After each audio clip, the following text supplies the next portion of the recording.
Welcome back to the Teachers Desk, everyone, a place where teachers from around the country can talk about things that's relevant to them. And not just teachers, but we have things for parents and students as well. And just as a reminder that the thoughts and opinions expressed in this forum are solely those of us and do not reflect the thoughts and opinions of the school system where we work.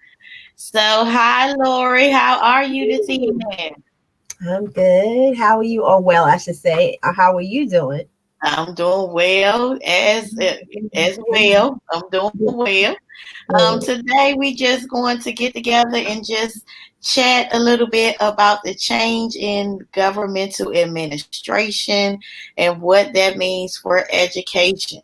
So we know that there was a recent presidential election and Yeah. Joe Biden won. And I think that there are a lot of educators that are just still cheering and just thankful. And we have been praying a long time. So, but what does this mean to education? How is this going to change the landscape of education where we know the president is the one that appoints the Secretary of Education, which makes all the rules and laws and regulations that surround what we do in our funding. So, what do you think about that, Laura? Well, all I can say is bye, Betsy. Bye, Betsy. That's right. Just like that article that we're about to share. That's all I can say. Bye, Betsy. That's right. So, like Lori said, there were two recent articles that we came across, and we want to share them with you. The first one is by Betsy. Educators celebrate the end of the Devos era. So this article really had a lot to say about what educators think about Betsy DeVos and the fact that she is now gone, one of the longest serving cabinet members of President Trump, because he had a whole lot of turnover. So this was the article that we use for reference. And we also use this article, what a Biden presidency could mean for education. So this also was a good read. So first of all, we recommend both of those articles to go back and read and just get a little bit more insight on how this is going to affect education. So what are your thoughts on the article? So the first article, I think, is by U.S. News with Betsy, but it says by Betsy. Basically, it sums it up. Basically, how educators are feeling about getting rid of her. Like they really want the release of her. They don't longer. She has. Many educators feel that she has not done anything for education. Some people, some states, they're happy. I mean, they even said in Chicago, well, the city of Chicago, they were saying that the teachers union tweeted by Betsy. So that's why they ended up using that as the title. She really hasn't done much for us as teachers, as educators. She's actually ranked in the article, it says the most unpopular cabinet of the Trump era. Okay. Wow. I do think that not only do I think that she didn't do much, but I think she actually was a detriment to the educational system, as much as she repealed a lot of the special education laws and procedures. That was unfortunate, and that might take years to build back up. With her Title IX, laws that she put in place and rules and regulations surrounding the new Title IX, then that really kind of gave the sexual harassers more rights and gave them the ability to be able to know, what the victim has put in writing and what they know and what the police know and what the school knows, and all of that information is kind of an open book now. And student loan laws. So it is like a whole bunch of things that she has done. And like you said, nothing that we can speak to that's favorable So we all like, bye, Betsy. Bye bye. Get the step. Basically. Kick rocks. Mhm. Kick We are rocks. done with you. We were done with you, and Done. we are glad to see you done. And the fact that she doesn't really have a background to do what she did. That's I exactly think what it I was going to always say. bothered us from the beginning. We were like, Yeah. who is she? Yeah, Who is she has her? no What are her credentials? I think we would be more qualified than she is I because think our credentials are more qualified than hers, Lori. she's never taught. She has no education background. Her kids, if I'm not mistaken, went to private school. So she has no knowledge of public school and how it works. Um, I Right. just feel She like was a big proponent of the voucher program, and she really was trying to defund, not trying, but she was instrumental in defunding public schools. So there are a lot of reasons why we are just ticking off that she is gone. But hello, Dr. Biden.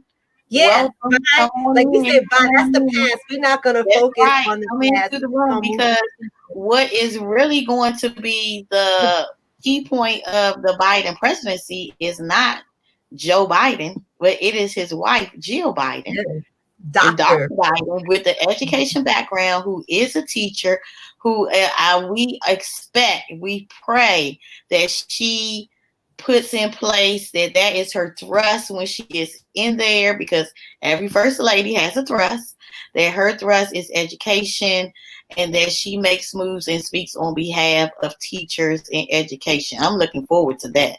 Yeah, me too. A matter of fact, I know for a fact that she was recently teaching. So it's not like she's a retired teacher. From what I understand, she's an English professor at Northern Virginia Community College. I don't know if she no longer teaches there now, like currently, but I know she was, from what I understand. Right. I remember when we were at a turnaround school in Washington, D.C., she came and spoke to the teachers. It was Teachers Appreciation Week. She came and she wasn't just rushing in and out, saying a few words for a photo op. She actually sat down, stayed a while. And that was even before, that was when he was Vice President Biden. Mhm. So she has for a long time been a proponent of education. And like you said, just recently teaching. I'm not sure either if she is still there, but she hasn't been far removed to know what education needs. And one of the things about her working at a community college, a lot of times they see the struggling students that we have in K Yeah, 12 education. So they know what things need to be in place to get a better quality of student out there, and what things need to be instituted and not taken away. yeah. I think what So I I like, am really looking forward to seeing what things they bring. me too. And think of what I like the most is when President-elect Biden said you're going to have one of your own in the White House to the educators. And I was like, that's good because we finally have someone who's going to represent us, hopefully, because we have been so underrepresented. Teachers always, I mean, I think we always get a bad rep.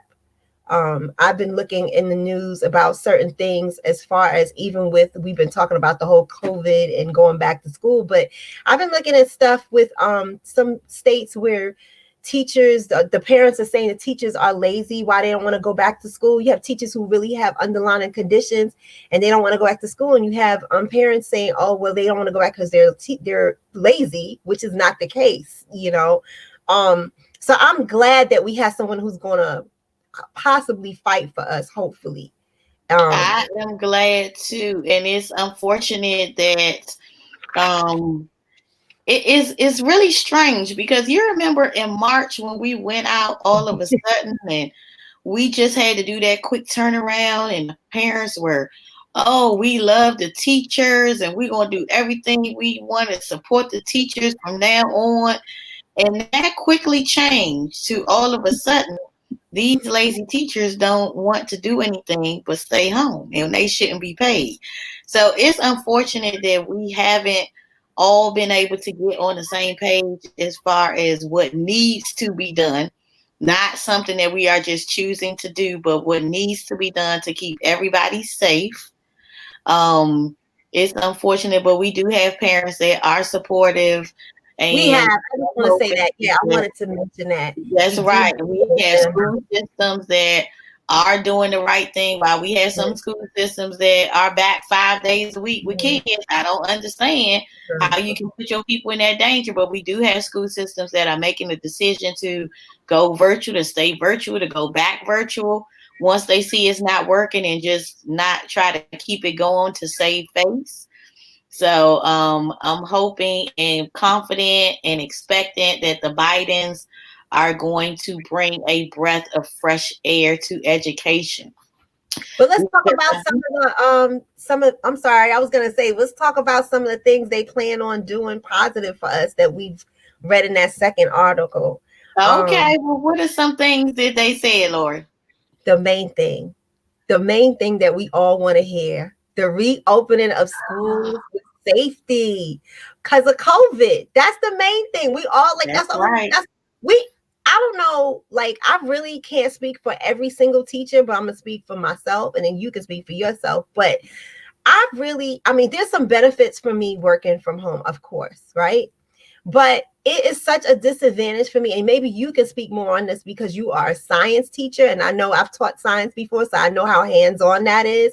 But it's so hard for me when I'm trying to teach a student a skill and distance learning, and I can't really reach them. Like, I have to say, well, share your screen. And when they're sharing their screen, I'm still trying to explain to the other kids. And it's so hard for me to actually explain to them. And times like that, I do say, oh, I wish I could go back. I just want to go back to school because it would be so much easier to work in the classroom, and just be able to go around to the students, but it won't be safe. So reopening of schools with safety is a big one. And that is something that's on his agenda. Okay. Which I think is really, I was that's the number one as well. Yeah. And I mean, everyone understands that we have a lot of kids that have social emotional problems. One of my youngest is suffering from that because she's younger and she wants to be with her friends. She wants to, do girl stuff and, play recess, and she can't do that. So I do understand the reason why people do want to, but we can't open unless we're safe. Okay. That's right. And the article also talks about how Trump wanted to open schools from like in the summer, but he didn't want to give any funding towards opening the school. Right, exactly. Where Biden is trying to put together at least, I think they said $200 billion in emergency funds. Okay. And that's going to go towards money. And that's going to go towards a task for COVID, which he's already put in place. Okay. And also, today, I don't know if you heard on CNN, they talked about Dr. Fauci. He asked Dr. Fauci to be part of his team. That is what. Oh, then he got me. Because I'm a Dr. Fauci fan now. If Dr. Fauci take the vaccine, I'm in line behind. But until then, we'll see. So he's in favor of doing opening school, but only with proper safety measures. Right. And I think that's very important. That's like the number one thing right now. I mean, not saying anything else is not. Sorry, as far as education. For now, in our current times, right. But COVID across the board for everyone, the safety of everyone, like making everyone a mandatory national mask wearing. Because I mean, obviously, masks do work. Right. Okay? They're not probably 100%, but they're doing something. Yep. So in addition to that, just putting all of these safety things in place. You are so right. That is a good one. What else did he say? Did the article say? Teacher pay. Like, we always want to talk about teacher pay, right? Because I don't know if you know this, but 20%, okay, we get paid 20% less than other professionals with the same educational background. We get paid Yeah. 20% less than people with the same a matter of fact, in order to be licensed in a state, right? Teachers have to go through so much more for certification. I mean, people think that once you become a teacher, that's it. No, no. Like I'm Right, constantly with my right, parents. I still got to take classes. Like I still have to renew every 5 years. I still have to, right. You got to you know, recertify. You yeah, got to when be you current. You got recertify, to have you're not just professional development. Yep. yeah, you're not just paying a fee and say, "Oh, I'm recertified. I'm going to recertify. I want to get my certification." No, you have to take classes. Right, Okay, right. so that would be great to Yeah, get that would be awesome. education. Okay, and also triple funding for Title One schools. Okay, So okay. Title One schools, in case anyone doesn't know how that works, those are schools where you have at least 70% or more of your population, your demographics that receive free and reduced lunch. So they are entitled to funding through the federal government. So that would be great because those schools do need the funding. You know, Right, they do right. need the Chromebooks. They do need all the resources they can get. Yeah, basic supplies and basic wraparound resources from the community. They just have different resources that they can offer to not only the students but the families as well. And it's not as easy to become a Title One school. Is your school a Title One school?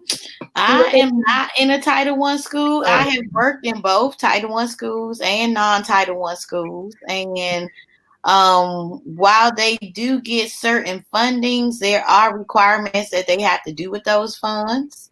So it's not as if they just, just get all this extra money, but they do have a little bit more leeway and more funding in the programs that they have for kids. Um, because those kids are mostly kids that are at or below the poverty line. So yeah, it does take into account that they may not be able to afford. It helps bridge the gap between having school supplies and lunches and tutoring programs and other things that they have. So that's good that they're going to increase that. I hope they give it to more schools and change the funding gap, because now the poverty line is not even really the poverty line anymore. right. We need to move that and make more schools Title One eligible. Yeah. Mhm. Well, I know the school I work at currently now is a Title One school, but I do remember I was there before they were Title One when they were not. And I remember us going through that process of going actually try. You think it's that it would be that easy for you to get funding for Title One, but it's not. Anyone knows that any type of funding you try to get from the federal government is usually you usually have to go through some Yeah. that. Yeah. So I remember the whole process and I was just like, man, I thought because I've worked at Title One schools before, but the Title One schools I worked at, they already was established. So when I went in there, they were having resources, everything I wanted, computers, I got computers. So it was kind of odd not being a Title One school and then becoming a Title One school and then seeing the process of not really actually getting stuff right away. So it was very interesting to me. It was a learning experience because I was just like, Mhm. oh, okay, it doesn't work like this. I was like, you don't just get stuff. And they were like, no, you got to be Title One targeted first, which is like you go through like a 3 year and you target a certain demographic. I was like, what? You know, so it Wow. was an experience. Yeah. So I'm just interested to see how this was gonna go. Um, Wow. That is interesting how you have to go through just to get the funds to be able to do for the kids. yeah, yeah. And so it's a few more things they mentioned on there as far as education, but those are the main points that was for teacher student relate. Like everything else is pretty much broad. I don't know if you saw anything else on there that I didn't mention. Well, like you said, there were a few other things when they talked about student loans and they talked about Title IX, and they talked about other things with higher education, free community college. So those are just a few things that they tossed out that they are looking at. All of good things, all very exciting. And I'm just looking forward to just seeing what I have mixed feelings because I feel like they inherited a mess. Mm-hmm. So I'm kind of just in prayer that they can get it turned around and get something in there, something in place, and really get a handle on things that were dismantled. But at the same time, I am encouraged that he is going to bring the right people to the table. And all it takes is that one person to get in there and wave their wand, and Yeah. they can turn some things around. So I am excited about it. So please take the time to go through the articles.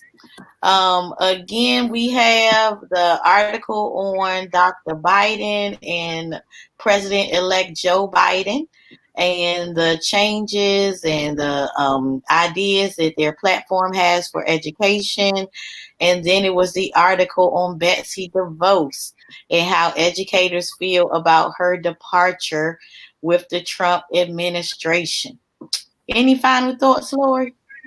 Nope. I'm just dying to hear about the student loans, though, for real. Yeah, we really need that because, I'm and that's another thing. They keep talking about student loan forgiveness. We got to talk about that one day. This teacher student loan forgiveness program, and how many teachers do you really know that have gotten their loan forgiveness? I I know a know lot of them that have tried, and only a few that have actually succeeded, and they've had to jump through hoops. So we my, are my interested. we do need to talk about that because I Yeah. have a little story about that too. But Yeah, so that will be it's another another topic for another day. Tune in definitely. with us and share with us your student loan stories. And if you try to get your student loans forgiven, what was your experience and how that worked out for you? But until then, don't forget to like our page and subscribe to our YouTube page. And have a good evening. Bye. Bye.